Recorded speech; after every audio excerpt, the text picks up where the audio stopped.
It's the silliest. Like my nurses always chuckle. So I'm like, yeah, I'm a doctor, but not that kind. But like, I've got skin in this game. If you do poorly in this class, if you come away learning nothing, I lose my job.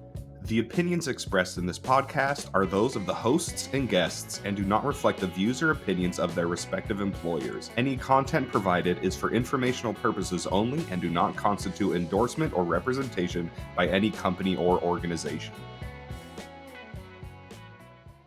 Welcome to the Psychology of Business podcast, where we explore the intersection of psychology, business, education, and the news. I'm your host, Brandon Griffin, and today in our virtual studio, we have Dr. Noah Trudeau. Welcome, Noah. Hey, Brandon. Thanks for having me. I'm excited to have you here. Noah Trudeau is an assistant professor of data analytics in the Sorrell College of Business at Troy University. His research includes occupational licensing, regulation, and pedagogy. Noah completed his bachelor in econ from Jacksonville State University, his master's from Troy University, and his PhD in economics from West Virginia University. Is there anything I forgot or missed from your bio? I am also a super heavyweight class amateur strongman, one-time sumo wrestling winner, and I'm just all around great to hang out with. Yeah, definitely. So thanks for coming on today. So I work with Noah, and he's great, and he's fun. We go to lunch sometimes. We're actually working on a couple projects together, but I wanted to bring him on, and I wanted to talk about econ. I wanted to talk about data analytics. I wanted to talk about his background and what he's been working on.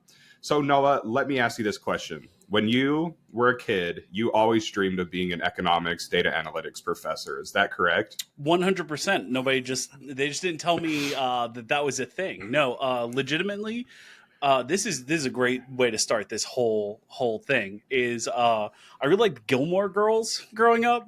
I was a big Gilmore Girls fan as like a little kid. So I wanted to go to Yale. That was the only thing that I knew at like 8 was that I wanted to go to Yale because Rory Gilmore wanted to go to Yale. And I thought Yale sounded cool. Didn't know anything about Yale. Kind of knew it was an Ivy League. So I wanted to go to Yale. And that kind of actually like sent my whole career because at the time, I'm originally from Alabama. Alabama had a public scholarship fund where the state you could put money into the fund, the state would run it, and you could get 4 years of education. That was the whole thing, was around the early 2000s, right around turn of the century. The Alabama, I think it was called the STAR program, if I recall correctly. You could donate in, and essentially it would pay for a 4-year college degree from an Alabama State University. Wow. So at the age of 10, it must have been pre-2005, because there was no way I was a 5-year-old saying I wanted to go to Yale. But I might have been in second grade. I might have been a 7-year-old saying I wanted to go to Yale. But around that time, I was like, yeah, I want to go to Yale. So my mom, who was considering my college education at the time, said, well, I can't put into the STAR program because no one wants to go to Yale, and Yale's in Connecticut, and the STAR program won't pay for it. So that was where it all started. I thought, and then for a long time, I thought I wanted to be a lawyer, which I'm glad I didn't go that route, because that would have been miserable. I mean, grad school is miserable anyway, right? Right, Dr. Griffin. So, but yeah, I'm so glad that the lawyer route didn't happen. I'm insufferable as it is. I mean, put me in a courtroom, it would have been even worse. Like, talk about like a complex. That would, if I had been a lawyer, it would have really happened. But yeah, no, I was a kid who liked math. I went to math. I was a second place math B runner up in 6th grade or 7th grade or 8th grade, something like that. I've got the trophy in my parents' house somewhere. I liked puzzles. I was in the gifted ed program, which, I mean, of course, has led to me being diagnosed with ADHD as an adult. But I like to read. I loved learning things, and that hasn't changed. Like, I'm an adult, and like I'm happy to learn new things all the time. So that was where it all started. And like I was certainly the little kid who had no idea what he wanted to do. Yeah, I had the idea of what I didn't want to do more than anything. I had that list kind of going. And what was that? What's like the number one thing you like didn't want to do? Medical doctor. I get the faint at the sight of blood reaction, which is called the vasovagal reaction. I believe it's your vagus nerve. It's in the back of your head. what happens is it gets like too excited and then it just cuts off the blood to your brain. And I've had that my whole life. So you loved So Gilmore Girls, but you did not like Grey's Anatomy. no, absolutely not. And it's so funny the things that have like triggered it, like in Mm-hmm. my lifetime. I almost fainted watching Deadpool, the first Deadpool movie. Mm-hmm. I fainted during a haircut once because they were working on me with the straight razor, and I got a little freaked out. I faint when I get my finger pricked. Usually, if I'm not like Yeah. looking away, but yeah, Mm-hmm. those little things, like it's the silliest. Like I my nurses always chuckle because I'm like, yeah, I'm a doctor, but not that kind because I'll faint. Yeah. Mm-hmm. And then they're like, okay, we're gonna give you a little, a little steroid shot, or a little prick here, and it's like, cool. I'm gonna look over there, or else you're gonna have to like be picking me up off the floor. So yeah, Yeah. medical doctor was never on the list. Mm-hmm. At some point, like politician got knocked off too. I was in SGA as like a high schooler, Yeah. did a little bit of SGA as an undergraduate, and that just it turned me off of like governing. Mm-hmm. I don't like that. I don't like having power over other people either. So that was always that was a big like meh to me, and so that kind of strewed me away from like the lawyer route also. So you've talked about, lawyer was interesting for a little bit, politics was interesting for a little bit. Econ's very similar. So as an undergrad and now sometimes when I think about economics, I think about big picture, macro, I think about inflation rates, I think about central bank, what are they doing? But where am I wrong? What does econ what is economics? If you had to put it So simply, what is Oh, econ? easy peasy. So, economics is the science of decision making. So, a lot of people do they think big picture, they think macro, they think GDP, they think interest rates. Like you said, they think money. Money comes Yeah. up a lot. Stock market comes up a lot. That's finance, though. So, I try to steer them off of that. Mm-hmm. But I mean, fundamentally, economics is all about why we make the decisions we do. My advisor says economics is a set of eyeglasses with which to look at the world. So it's a toolkit. It's a way of thinking about things. Yeah. If we think of you've had undergraduate business classes. Economics is a way of talking about behavior in kind of like the human condition. And Mm-hmm. economics is an interesting space because, like you said, law kind of fits in that kind of philosophy space. Economics wasn't a thing until turn of the century 1900.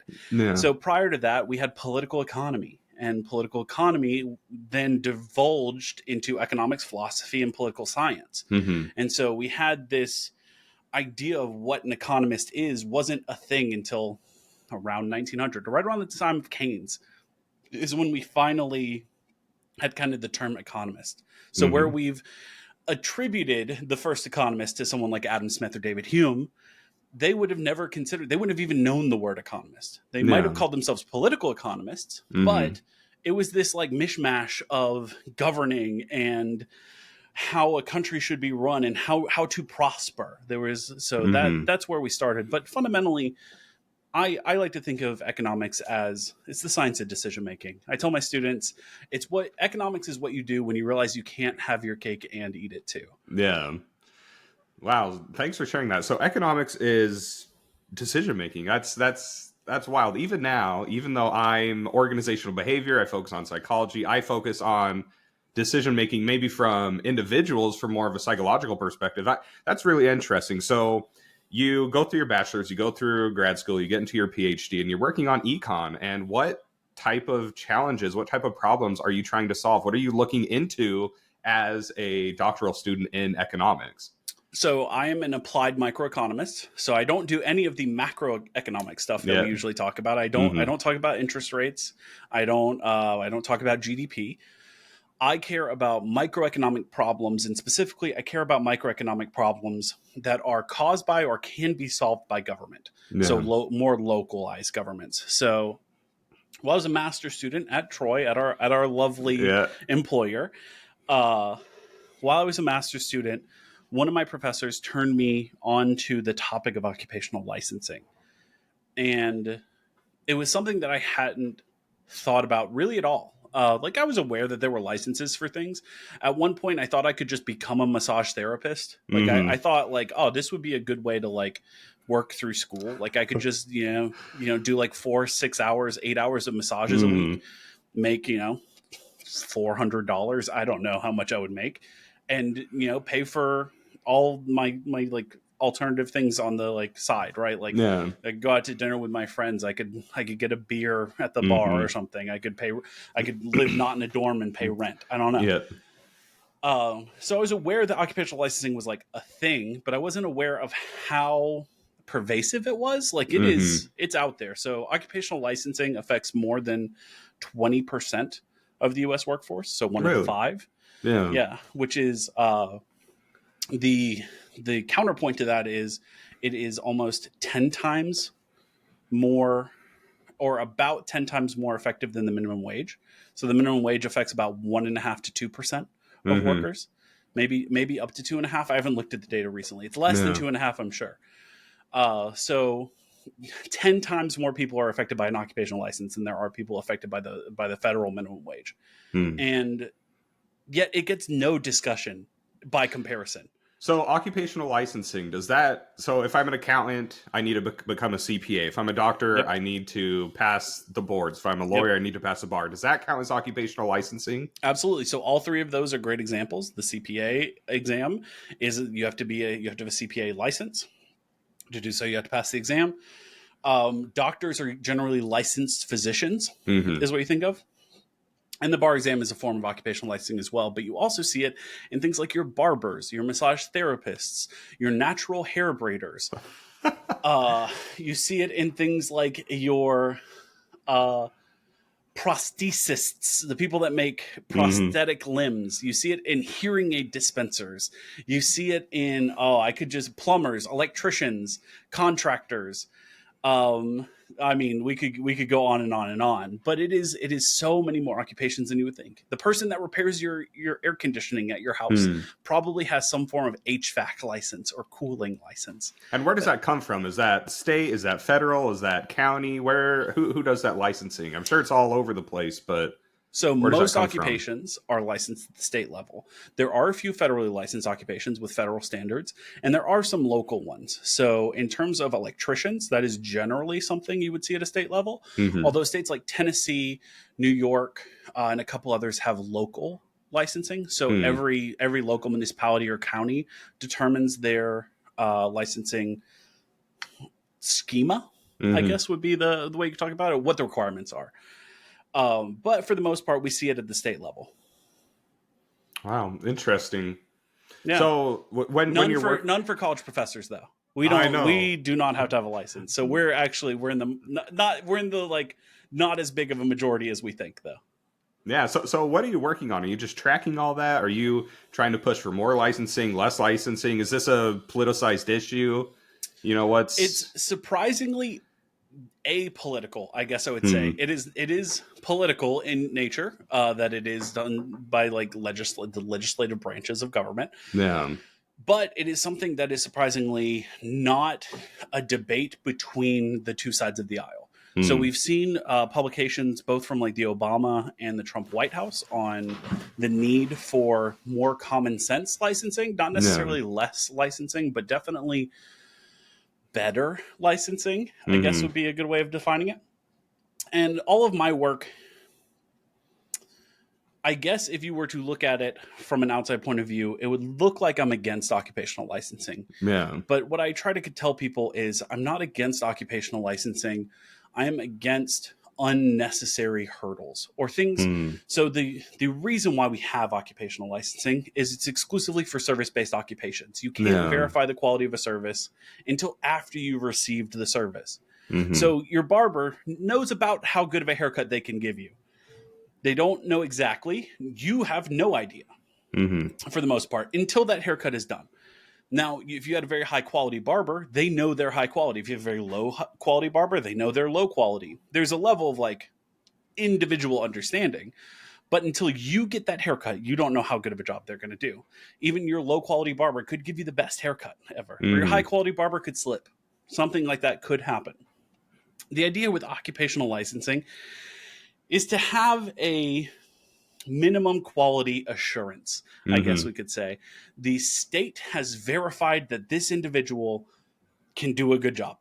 So you must be this good or follow these minimum regulations to perform said service. And therefore, when you go to get that service, you have some assurance that a minimum quality will be obtained, which is great for things like your brain surgeon, because we Yeah. certainly do want our brain and heart surgeons to be of a minimum quality standard. At Uh, minimum, yeah. yeah, we say there's a lot of harm that can be done by somebody Hmm. in that space, Yeah. but with something like your barber, what is the actual implicit cost Hmm. of a bad haircut? Like, even if my barber accidentally just clicked the shears all the way to zero and just did like one of those cartoon right through Uh-huh. my hair, maybe I get it all done and I look kind of silly for a little while, Hmm. but that's not.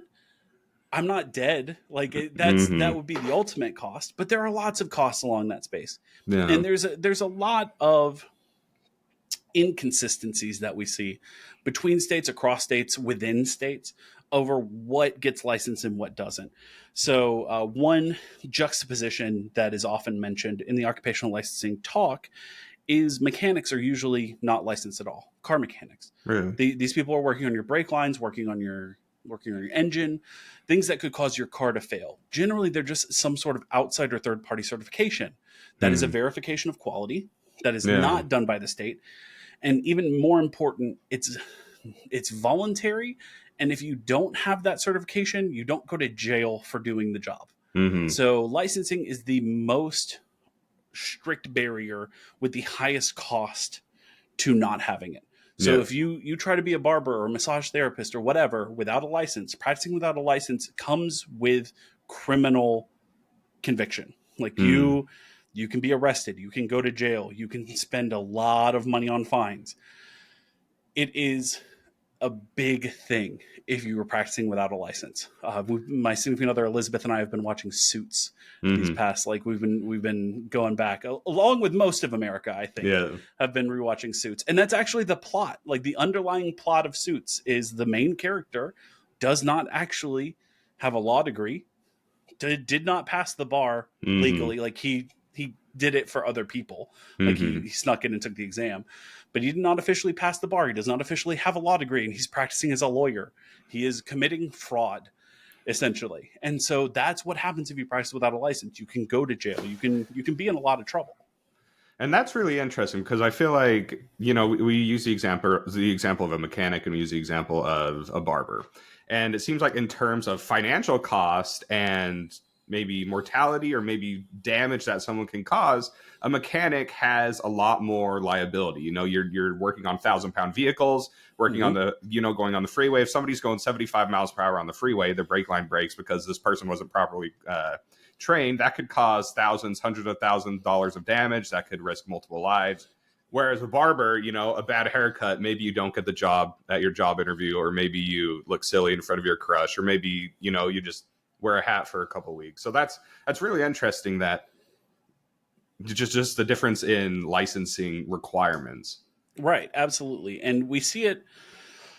Unfortunately, there are some awful roots Mm-hmm. historically of why we see licensing in certain occupations. So things such as barber licensure does go back to post-Civil War and Jim Crow laws. Mm-hmm. But then we also see licensure stemming from tragedies, licensure stemming from the one that I've seen most recently, states in the past like year and a half, a lot of them are passing sign language interpreter Mm-hmm. licenses. And Yeah. I have the bet that it's because of these people that somehow managed to get on stage at the Super Bowl and they're signing the national anthem or something, and people are like, "That's not what that is." They don't know what they're doing. Well, it's kind of that thing. Who would pretend to be an ASL interpreter? Who would pretend to do sign Right. language on national TV? That's not something anyone would ever think of. But in the last couple of years, we've seen these stories of people at the Super Bowl or at these speeches who seem like they're doing sign language, but in reality they're not. I definitely think that's the cause of people Yeah. doing these licensure. So we see that, and then we also see licensure stemming from other things that are licensed. Mm-hmm. So Milton Friedman actually has a paper on this, which is one of my favorite fun facts. Is Friedman did work on occupational licensing. He discussed the occupational licensing transition of doctors to dentists. So physicians was one of our earliest licensed Yeah. occupations. Of course, right? You want your doctors to have a minimum quality standard. You want Mm-hmm. proof of that, hence the license. Dentists then lobbied to also get that license to prevent entry of just kind of like flooded entry of Mm-hmm. whatever dentists. And so we see that dentistry becomes licensed after physicians. And so we see this adjacency movement. So other things that have become licensed in the past 10 years, things like music therapists become licensed because therapists are Yeah. licensed. And you can see that there's not a big jump between therapists and music therapists, Mm-hmm. at least cognitively, that's ironic, right? Yep. Cognitively. Mm-hmm. But we see little movements like that is, oh, this occupation is pretty adjacent to that occupation. This should probably be included. And to some extent, sometimes it is restriction of competition, which us economists, I should say, hate, right? Markets rule, Mm-hmm. restrictions in government and red tape rule kind of thing. But we can see where those kind of happen. And to some extent, we also see licensing stems from there's this adjacency thing, and then in like the healthcare industry especially, we see licensing stem from kind of a fault of our healthcare system in that we pay for a lot of things through health insurance. Yeah. So things like a music therapist, if they want to be able to bill insurance, sometimes insurance companies require you to be a licensed practitioner. And if you say, well, my state doesn't have a license, they say, too bad. So what do you do as a music therapist? You go to your state legislature and you say, hey, we need to be licensed. We need a board of music therapists, or we need to Mm-hmm. be included among the licensure. Can you create this license for us? Therefore, I can get paid by, Blue Cross Blue Shield, Aetna, et Mm-hmm. cetera, et cetera, et cetera. They will only pay out to a licensed practitioner. So we see So things like that. yeah, so as you're working on occupational licensing, are you working on recording occupational licensing? Are you working on changing? Do you want to enact change? What's your overarching goal with doing this work? My overarching goal is I would like to see a little more common sense when it comes to licensing. Because these are laws that go into place, often they'll get put into place and they'll stay in place forever, because that's kind of how we do law in the United States. Is when precedent is set, precedent takes place forever. Yeah, this is a bad example, but Roe v. Wade, when Roe v. Wade got overturned, a lot of people were going back to laws from early 20th century, sometimes Yep. even further than that. Yeah. So if there is a law in place, it's hard to remove. It's easy to put in. It's hard to remove. Yeah. And luckily, we do have some of this in state legislatures with what we call sunset review or sunrise review. Sometimes they call it that as well. And that is this constant checking of whether or not these things need to be continued. Yeah. So, for example, Alabama, the state of Alabama does have an Alabama Sunset Committee where they look at all of the boards and then they decide whether or not this needs to be continued as far as a license. One issue with that is usually the only people that are fighting for or against are the people that have a little bit of skin in the game. So if your barber licensure is up for sunset review, the only people that like show up to the meeting to talk about it are barbers who want to Yeah. continue the licensing, people that already have the license. Yep. Not very many people like me would come up and say, well, let's consider all of the facts at hand. With my research, so one of my major project is with the Archbridge Institute. It's called the State Occupational Licensing Index. Ultimately, what I'm trying to do is just give each state or anyone who cares an idea of their state's propensity to license, their tendency to, whether they like it or not. So for last year, we did our inaugural issue. This year, we're doing our second issue. And all we've simply done is we've looked at a set of occupations, just a little more than 300, about 330 occupations that are licensed in multiple states or just one state, at least licensed somewhere. Yeah. And we have looked at whether or not that license exists for that occupation title, or if you need some sort of license to perform that occupational title. So an example would be something like, there we go. I'll go back to the hair braider. In 33 states, you do not need an occupational license to be a natural hair braider. In 17 states plus DC, you do. Yeah. In most of those states, it is a natural hair braider license. But in 3 or 4, you actually have to have just a cosmetologist license, Hmm. which comes with a lot more cost than the natural Yeah. hair braider license, because you have to learn how to do nails, you have to learn how to do like makeup, like an esthetician sometimes has to Hmm. do. You have to do you have to know manicures, pedicures, and all of the things that have to deal with cutting hair, not just braiding. Hmm. So in that case, we would say that in our index, we quantify things as barriers and licenses. Yeah. So a barrier means having some sort of occupational license to do that job's tasks, Hmm. whereas a license means like a specifically named license for that task. So if you have to have a cosmetology license to do hair braiding, you have a barrier, but you don't have a specific license. If you have to have a natural hair braider license, you have a barrier and a license. And so we're trying to get an idea both of states' propensity to license with this barriers idea, but also a little bit of an idea of like the red tape involved with whether or not they're going to put in a new license for a new occupation. So we're ultimately we're just trying to get at does your state like to license? Hmm. If so, and the idea being if a new occupation came out, something or some sort of like a branch of an occupation existed, we would like to have an idea of whether or not a state would license it, whether or not a state would license it under an occupational license that already Hmm. exists, or whether or not they would create a new board kind of Yeah. thing.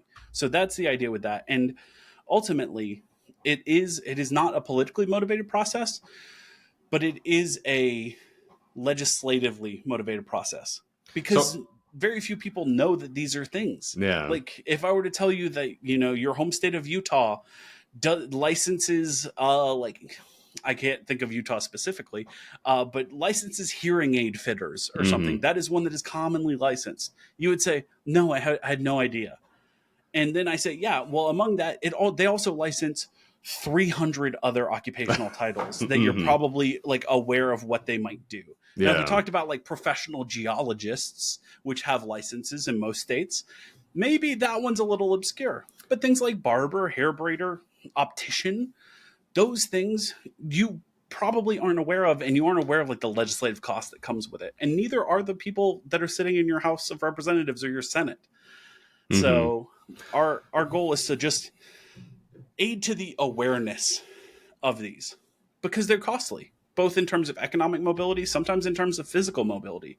Because if you can't bring your plumber's license to another state, you might not move. Definitely. So you mentioned something about it's not necessarily politically motivated, but is there a correlation between if a state's red versus blue versus the amount that they license versus what they don't like to license, or does it kind of depend on the individual states? Based on our findings last year, surprisingly, no. It does Hmm. not seem to correlate with more Democrat or more Republican states or controlled state, Yeah. Democratic or Republican controlled. Our three worst, most licenses this past year were Arkansas, Texas, and then Alabama.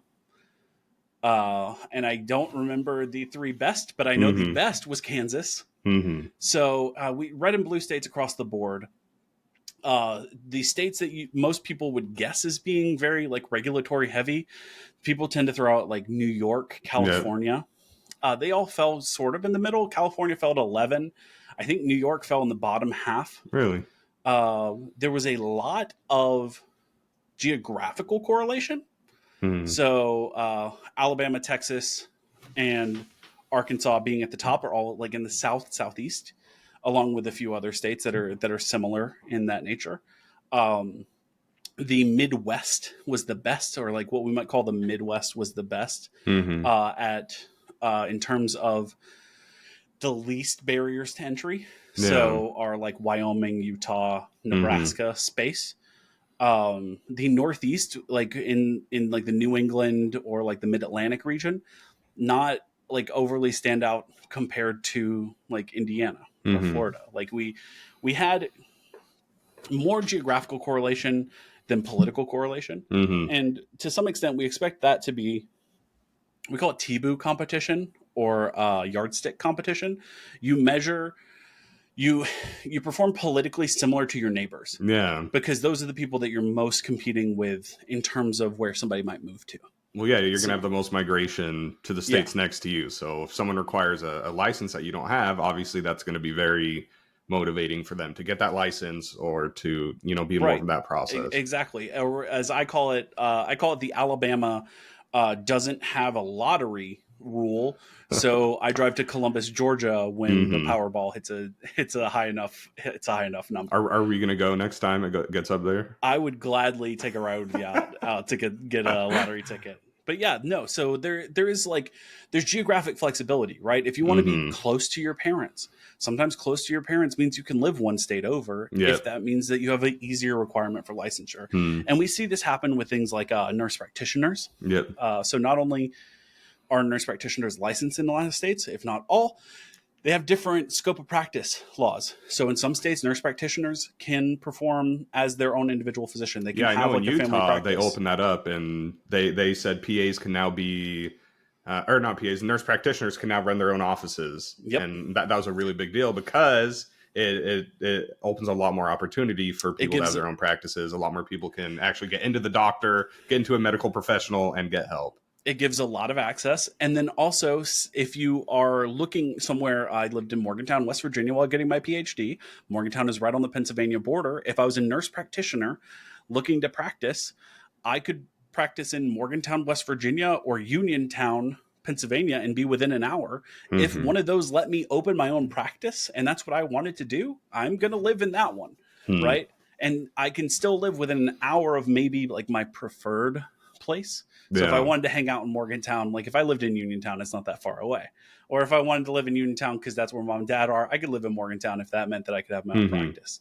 So we see these decisions on the margin based on these things, and we see instances of people choosing not to migrate places Yeah. because of it as well. And I guess the big thing that I would love to see is a lot of states are passing what we call universal licensing recognition. So Hmm. they're saying if you have a license from another state, you can get a license here. Just send it, mail us in, and say I have a plumbing license from California, but I really want to move to Alabama. Can you give me a plumbing license? And a Yeah. lot of states are just like, yes. And so Arizona was the first to do that. They did just blanket universal licensing recognition. Their governor, former CEO of Cold Stone Creamery, said, if you're working in California, you have a professional license, we'll take it. Because you don't want to live there because real estate prices are going up. Tempe will have you.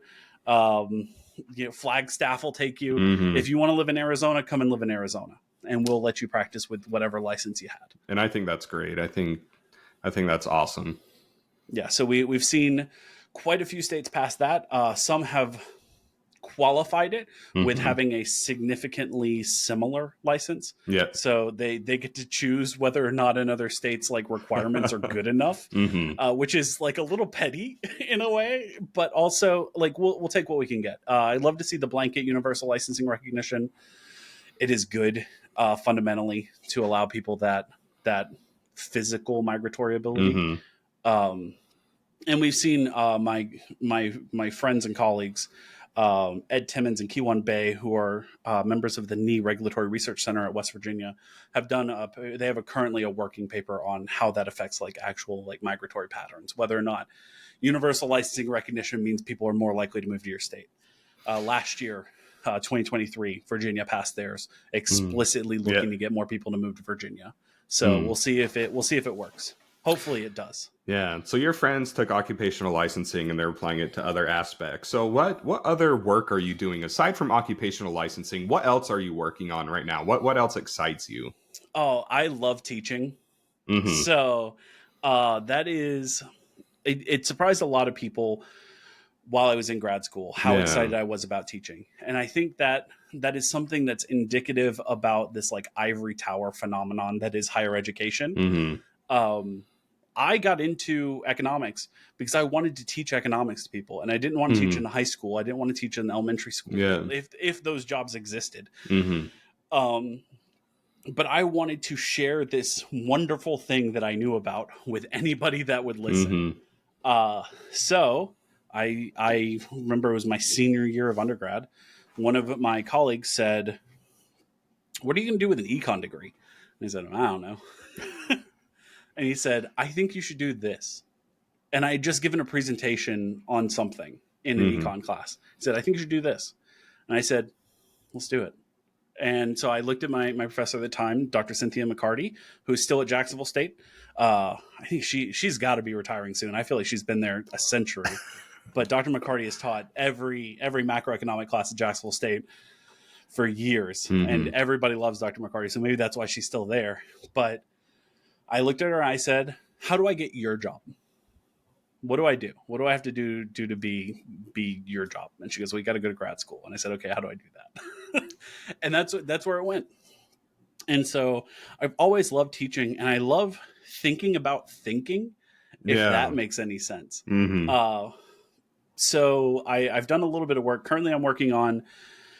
We're working on a paper. We are working on whether or not. What are we titling this thing? Whether or not student success workshops improve academic behavioral confidence, right? Is that what we're titling it? Yep. So Noah, Dr. Trudeau, he has a program called PASS. And what does the acronym stand for again? PASS is practical note-taking, applicable time management, sustainable study habits, and simple self-assessment and mental health. I love that. Yeah. So essentially what we're doing... We love an acronym. Yeah, so essentially what we're doing with PASS is he developed this program was it at West Virginia or was it at St. Francis? So while I was at West Virginia, they were studying, I did a pilot program where they were studying the most DNF courses. And one of those courses was microeconomics. So microeconomics 1, or principles of economics 1, principles of microeconomics. And I was teaching a class of 210, which is standard size for microeconomics classes at West Virginia. I was teaching a class of like 210. There was another big class of between like 150, 250. And that was one of the most failed, dropped, or stopped attending classes. And among that, I mean, there were things like Bio 1. Yeah. There were a few. They were all STEM related-ish. But they were all pretty much like general studies for your college, at least. So I believe there was also like a calc class or like an algebra class, like one of those intro level math classes.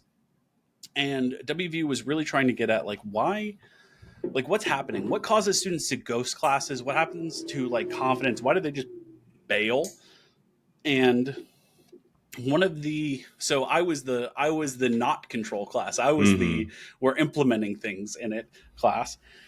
And one of those was 3 workshops, one on note taking, one on time management.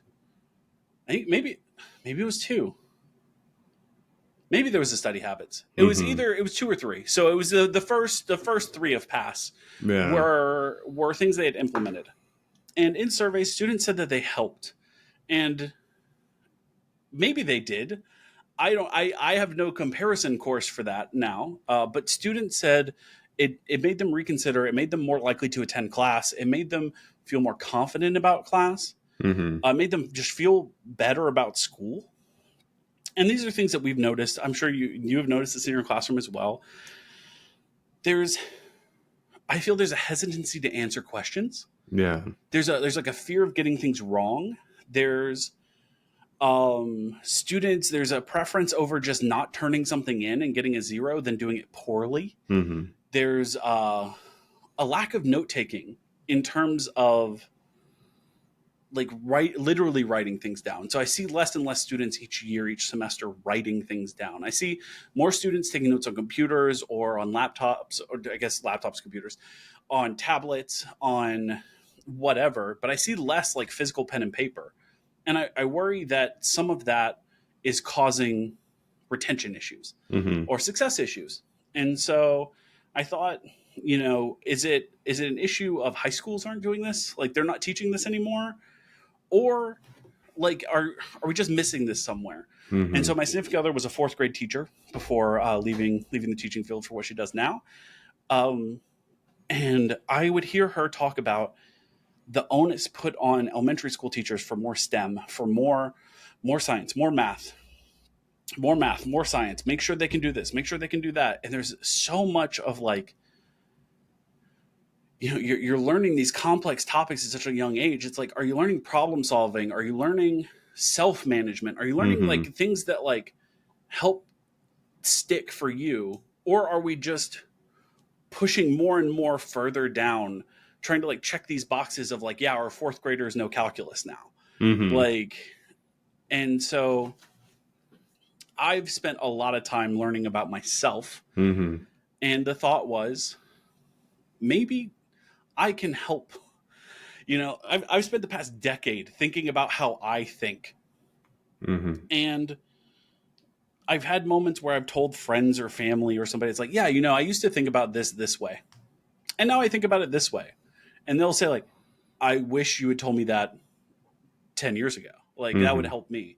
I joke with my students that you think you have to write on your paper in land and portrait. They give you lined paper. Mm-hmm. So you think you have to take your notes top to bottom, Yeah. left to right.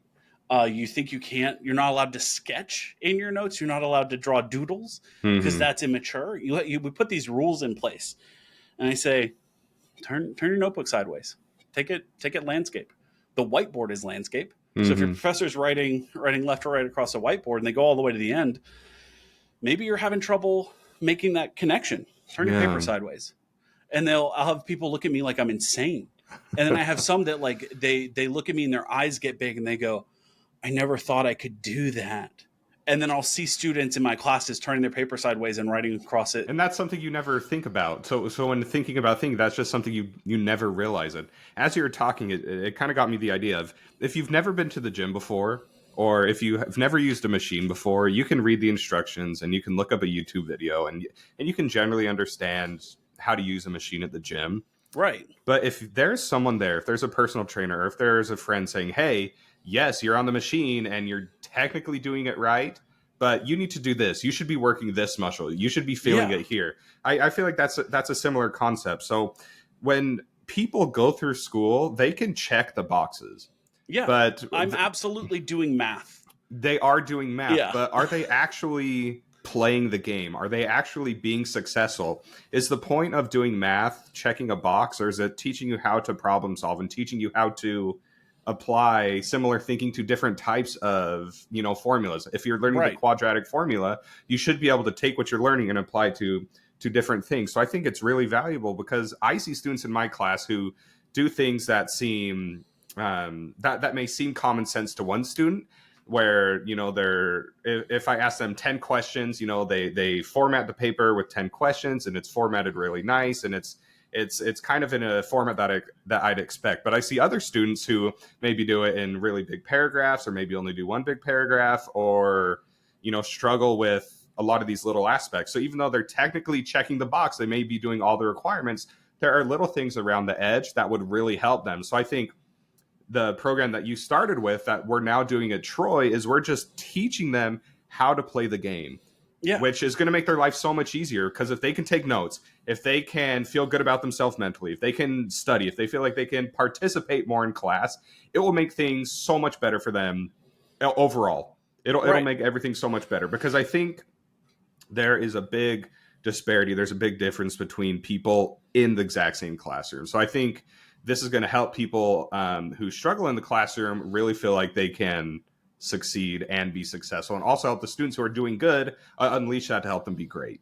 Right. And it's, to some extent, we see disparities in the classroom not because of effort. Mm-hmm. We see disparities in the classroom sometimes because of this like lack of knowing the game, right? Yeah. When you read a syllabus and it says learning objectives, I tell my students this. I say, hey, the first thing on the syllabus after my name and phone number and email are these things called learning objectives. Mm-hmm.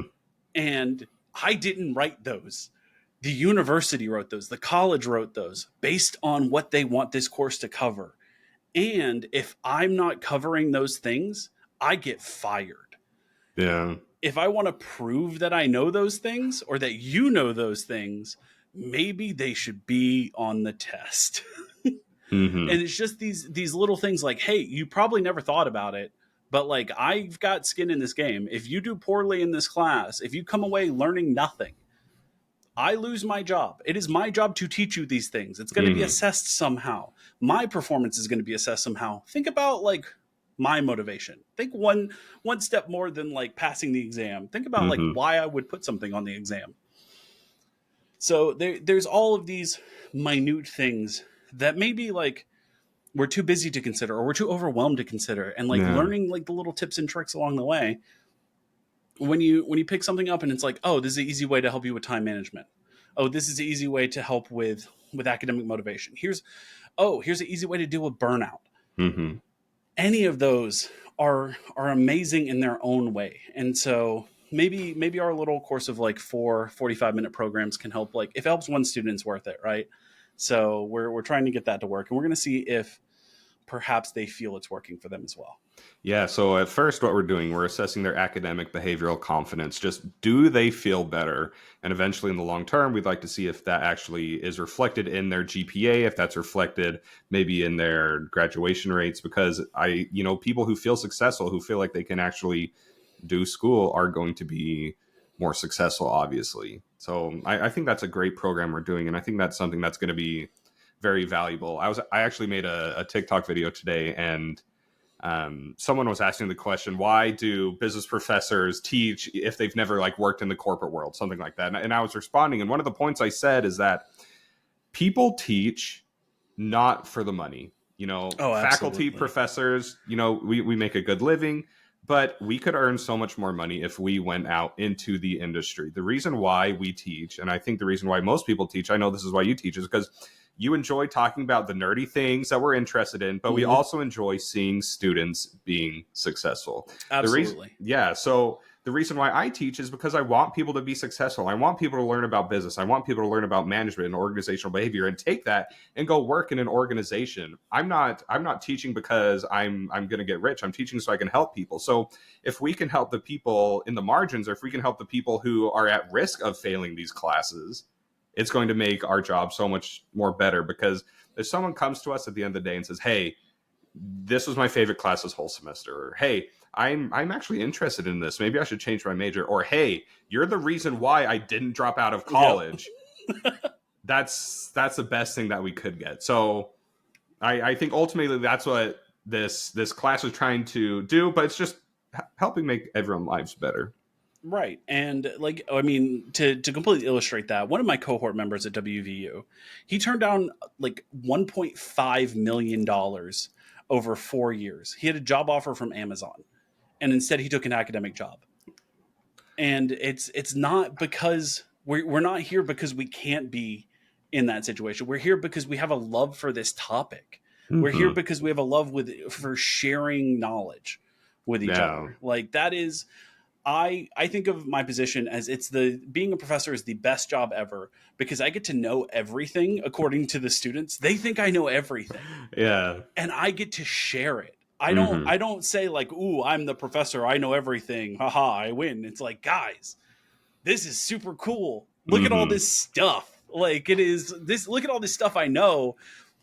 Here, have it, take it. Let's talk about it. Let's learn. Let's develop this knowledge. Let's problem solve. Let's go crazy, So it's definitely not about the money, right? Like, yeah, we're earning a little bit less than $1.5 million every 4 years, or whatever you said. Whatever that comes out to. Yeah, just marginally less, right? Just a smidge. But no, it's all about sharing knowledge. And I think that is what I do it for. Every aha moment I see in a classroom where a student goes, "Oh my God, that's how that works." Like that does it for me. That is my dose of serotonin for the year. Yeah. I had a student while I was a grad student teaching. They said, "I'm only taking this econ class. I'm only getting a business minor because my dad wants me to." Yeah. And I said that I totally understand it. That's great. Maybe by the end of this class, we can take you from I hate economics to I see why economics is important. Like you don't have to love economics or data analytics coming out of my course, but I want you to at least feel like, yes, this is important for a reason. I could talk about this as an intelligent individual. And when somebody asks me like what the definition of economics or data analytics is, I can tell them. Yeah. And I can hold my own in conversation. So that's what I want. And I want my students to be 10 times more successful than I am. I joke, I say, I want all of my students to be the house that gives out the big candy bars at Halloween. That's what I want. So I think that's great. So Someone takes your class, they say, I hate economics, it's the worst. I'm only doing this because my dad's making me do this. At the end of your class, they start to like it.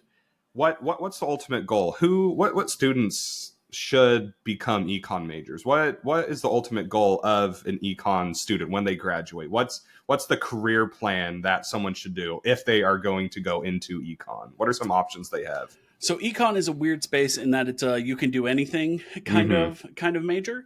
A lot of econ people go into data analytics. Yeah. See me as example. But it's an interesting space where a lot of econ undergraduates go to law school. Mm-hmm. A lot of econ undergraduates go to grad school for econ. A lot of econ undergraduates go into political science, philosophy. They become lawyers. They become law school lawyers, right? They become analysts. Um, there's so much econ in sports. Yeah. So there's usually an interesting pipeline between like sports and economics. There's a huge pipeline between local government and economics. So you see a lot of econ graduates going and working for the state or going and working for their local municipalities.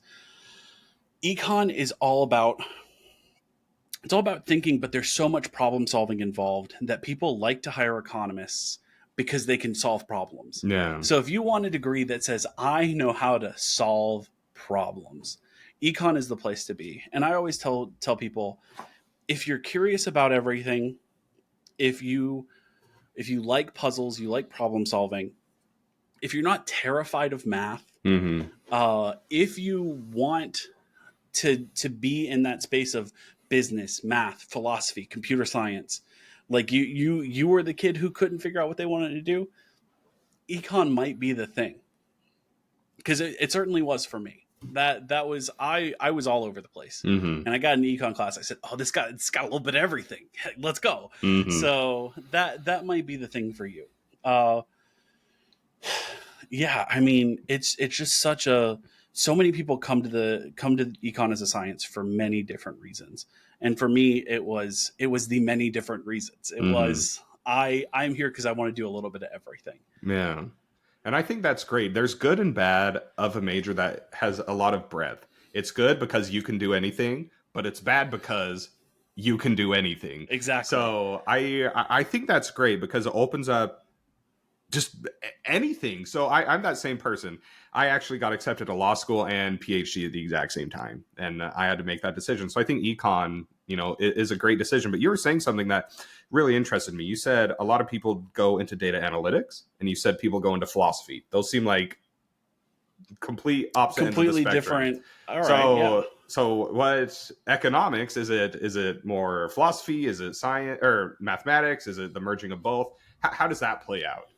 So I mentioned earlier that economics started as like a merge of political science and what we now think of as economics.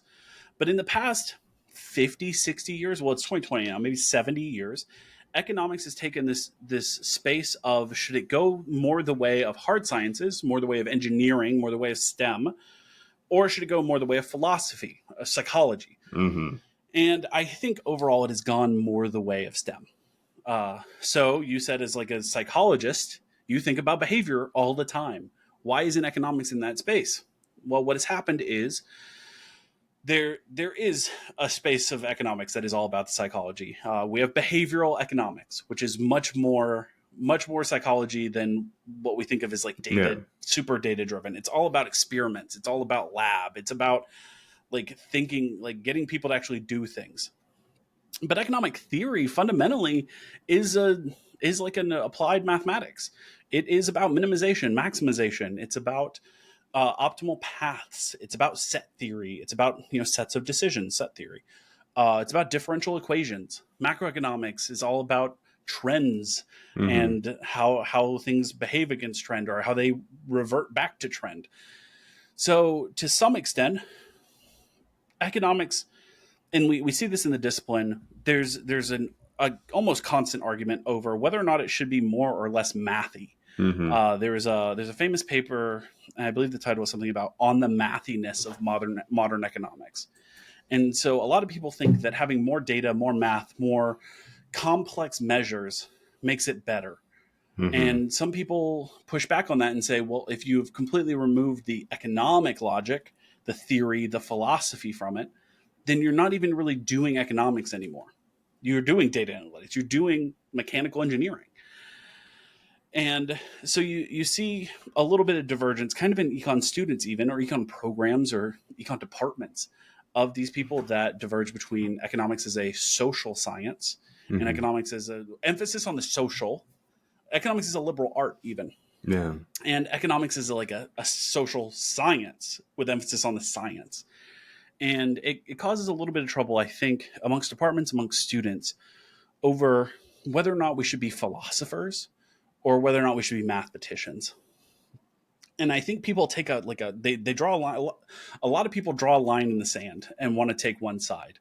And personally, I'm someone who tries to straddle it, Yeah. because there is a lot of great economic logic, because sometimes the data doesn't exist. We can Mm-hmm. talk about this thing all day long. We can talk about the economic reasoning and why it might happen, and the theory and the philosophy of it, because there's no data. And there are some things where there's a lot of data, and they just said, yeah, this is what the data says. And it's like, yeah, but well, if you don't have any theory to back that up, then Mm. spontaneous correlation happens all the time. Yeah. So there's a tendency of some people to be on one side of this argument or the other, and I'm one of, man, I'll sit and talk philosophy with you all day long, and we can do this. But if you say like I'm a crack for running like a causal regression, I'm going to look at you like you're crazy. And if you are somebody who doesn't know who Keynes is, Mm-hmm. then I'm going to look at you like you're crazy. Like there is like a place to be where you can have one foot on either side of this line and say, yeah, I understand the philosophy of it, and I understand the data driven causality models that go with it. And to some extent, sometimes I think one of the things that is also happening is that data driven side, there's just more improvement constantly to be made. We're coming up with better models. We're coming up with more impressive econometrics. We're Mm-hmm. coming up with these crazy big data machine learning things that are awesome, and there's so much more improvement to be made. Whereas like the philosophy side, like it's there, it's been there. You can't, like, we've been doing philosophy since Aristotle and Plato, right? Like you can't we I don't think we're getting better at philosophy as Mm-hmm. humans. I think we're there. I think we figured it out all the way. Unfortunately, question mark. uh Mm-hmm. but with the economic space, I think that is something that is happening, is like we're getting new toys on the data side. And Yeah. so it's more and more people tend towards that like data side. And to some extent, they're right. To some extent also, these improvements aren't doing much. Like they're just more accurately describing a phenomenon that we were like pretty sure about. Like one big issue that has come up in the past couple of years is the advances in differences technology. So if you want to look at a causal effect to say something causes something from another, differences is a methodology where you can do that. What that is you look at two things, how they are trending. Hopefully, you would hope they have a parallel trend. They're moving together. Then an intervention happens to one of them, and that Mm. is going to change its trend. Yeah. You look at the trend of the other thing, and so you should have equal trend and then unequal trend. And that's how you prove causality. You're like, well, this intervention, these things were moving perfectly together beforehand. This thing happened to one of them, and now they're not moving perfectly together. Mm-hmm. If they continue moving perfectly together, this is what it would look like. So this difference here is the thing that matters. And you go, okay. Well, they've come out. A person recently discovered that the way we do differences, there was like a something to do with the covariance matrix or something. Uh-huh. I can't remember the. There's a treatment group that you're comparing to that you can't. And so we've come out with a bunch of different differences techniques, and like 90% of the time, it's fine. Mm-hmm. Shows the same thing. Shows it similarly. 10% of the time, like we were wrong by a little bit, Mm-hmm. and sometimes like more than a little bit, but it wasn't like that bad. Yeah. But there was from 2020 to 2024, it's still happening. It's just like, oh, I've got a new way to do the differences of differences technique. I've got a new way to do the differences of differences technique. Hey, based on so and so's new thing, I have this other new thing. Oh, I have a thing that's based on this other thing that's also based on so and so's new thing. So you can combine these four things, and then you get this thing. And it's awesome because it's like science is happening very quickly, Hmm. but also it's like, well, what if I had just done it the original way? Like, how wrong was I? Hmm. And it turns out, like, a lot of times it's not that bad. Yeah. So it's this like, ooh, new toy, new toy, new toy, and it's like, okay, how does this month's flavor differ from last So month's it's flavor? impactful, it's great, but maybe the real world applicability isn't groundbreaking. Yeah. So Hmm. yeah, my coefficient, my estimated coefficient changed by 0.1. Yeah. Okay, but I'm more sure. So it's little things like that, and we have this kind of dividing line of like the philosophers are like pointing at the like more mathy people, like look at those crazy people, and the mathy people are like look at those people that don't know how to do math. Hmm.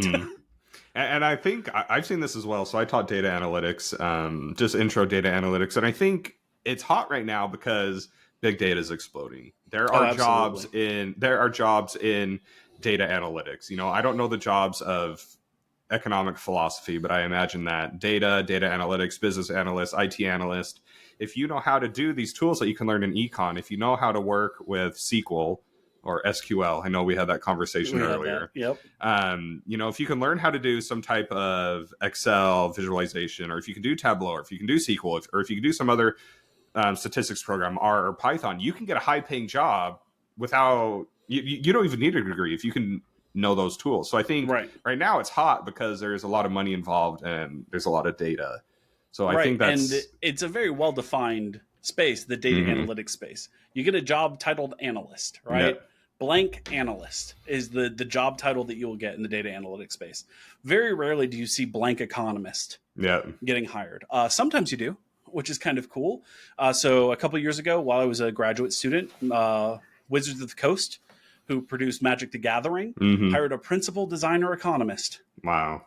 And so that was the coolest thing I had ever seen was Magic the Gathering wants to hire an economist. What is that even all about? I think I connected with that guy on LinkedIn too. I think he has a Princeton degree. So like, Wow. hopefully they're paying him a lot. That's one of those private sector jobs that aren't teaching that we talk about. Hmm. Last year, the Major League Baseball hired an economist. Yeah. As for MLB headquarters, they hired an economist. So we see those occasionally, but it's one of those like most people that get economics degrees don't become economists. Like Yeah. I am no longer in that space, but that is a minority space to be to Hmm. be titled as economist. Yeah. So when you're looking at a potential degree and you say, well, what could I do? And you see salary analyst, you see sales analyst, you see marketing analyst. You go, oh, I could get a data analytics degree and I could do any of those. Hmm. And so we see perhaps we might be seeing the students that would have been economic students 20 years ago, 10 years ago, might be data analytics students now. And I might be one of those. Like I graduated from undergrad in 2015, so it's 9 years now. But if I was a student now and I was looking at potential majors, I might be choosing data analytics instead of economics Hmm. because it seems a little more straightforward. And it might have just been like whichever class I had first, economics or data analytics. So honestly, the whole reason why I ended up in the business school in the first place was because I took business stats. So we've come full circle that I'm teaching business stats now, but Hmm. that might be the trend that we're seeing. Hmm. I know at least at Troy we were seeing less and less econ majors, or at least compared to when I was a student here, and we are seeing more data analytics majors. So So, are the mathematical economics going towards data analytics and the philosophical oriented economic students staying with econ? I think the philosophical economics students are staying more towards econ, but they're Hmm. also potentially moving into other liberal arts. Maybe they're Hmm. moving into philosophy, literature, Yeah. that kind of space where they could have that discussion, or even law. They might Yeah. be staying in that space. Hmm. So it's difficult to say. I know I have such a small sample of students that I've talked to at Troy that are both data analytics or econ majors. Um, it's just really interesting to see and talk to students now. And it's like, why'd you choose economics? And some students say, well, I had it in high school, which is kind of awesome to hear. And some Yeah. students will say, like, my dad's an economist. And it's like, who's your dad? Like, do I know him? Because it feels like there's very few of us. It's interesting to see how that kind of affects. So in my cohort of students, two of my cohort members, both of their dads had PhDs in economics, Mm, and they went on to get PhDs in yeah. economics. So there's a little bit of like familial tie to it, I think, also. But Hmm. I don't think economists are having more economists, if that makes any sense. Yeah. Yeah. So we've talked about your background. We talked about economics. We talked about occupational licensing. We talked about econ versus data analytics. Is it a STEM science? Is it a social science? Noah, I want to thank you for coming on the Psychology of Business podcast today. Is there anything that excites you right now that you're focused on about the future of economics? Is there anything you want to leave our listeners with? I am excited about the world. I Hmm. think we just got out of what some are calling a vibe session. So a lot of people have thought that we've been doing a lot worse than we have. Yeah. So we actually currently in the world we're seeing economic growth, we're seeing low unemployment, we're seeing like a little bit higher inflation, but it's coming back. Uh, I think one of the best things about being an economist or a data analyst is looking at the world and seeing like the true things, the trend, Hmm. more than just like how I feel. And I think the world's getting better. So I'm excited about 2024. I'm excited about 2025. And, I'm pretty excited about continuing to work with you, Brandon. So that's going to top my list for today also. Awesome. Well, thank you everyone for tuning in. Please leave a comment, comment, subscribe. Go follow Noah Trudeau on all the socials. He's awesome. He's really funny guy. He's great. I want to thank you for coming on the podcast today. You have a great day and happy learning.